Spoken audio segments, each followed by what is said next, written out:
मृत्यु के बाद आत्मा का क्या होता है? हालांकि शरीर विनाशी है और आत्मा सनातन है, इसलिए प्रश्न उठता है कि शरीर की मृत्यु के बाद आत्मा कहाँ जाता है? भगवान श्री कृष्ण बताते हैं कि शरीर की मृत्यु होने पर आत्मा दूसरा भौतिक शरीर धारण करता है। इसे पुनर्जन्म अथवा स्थानांतरण भी कहते हैं। आत्मा एक के बाद एक शरीर धारण करता है और इस प्रकार जन्म मृत्यु का चक्र जारी रहता है। पुनर्जन्म के पीछे क्या तर्क है? भगवान श्री कृष्ण भगवत गीता में बताते हैं कि इस जीवन में भी हमारे शारीरिक परिवर्तन की प्रक्रिया जारी रहती है और बचपन से युवावस्था और वृद्धावस्था में आत्मा एक ही जीवन में अलग अलग शरीरों से गुजरता है और इसी प्रकार मृत्यु के समय आत्मा दूसरे शरीर में प्रविष्ट होता है।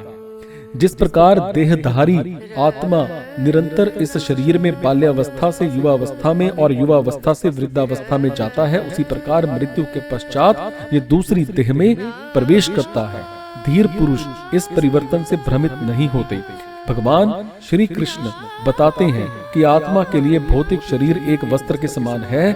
जिस प्रकार हम समय आने पर पुराने वस्त्र त्याग कर नए वस्त्र पहनते हैं, उसी प्रकार जब शरीर अनुपयोगी हो जाता है तो आत्मा उसका त्याग करके नया शरीर स्वीकार करता है।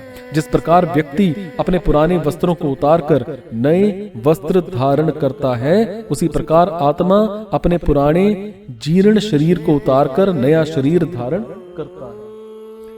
शरीर कार या घर के समान है और आत्मा चालक अथवा घर के निवासी के समान। जिस प्रकार हम पुरानी कार छोड़कर नई कार लेते हैं, इसी प्रकार आत्मा पुराने शरीर को त्याग कर नया शरीर धारण करता है। क्यों एक बच्चा धनी परिवार में जन्म लेता है और दूसरा निर्धन परिवार में? क्यों कोई व्यक्ति मानसिक रोगी बनकर जन्म लेता है और कोई प्रखर बुद्धि से युक्त? जन्म में इतना अंतर क्यों? यदि हम समझ जाएं कि हमारा वर्तमान जीवन हमारे पूर्व जन्मों में किए गए कर्मों के आधार पर होता है, हम इस गुत्थी को सुलझा सकते हैं। अगले भाग में हम इसकी चर्चा करेंगे।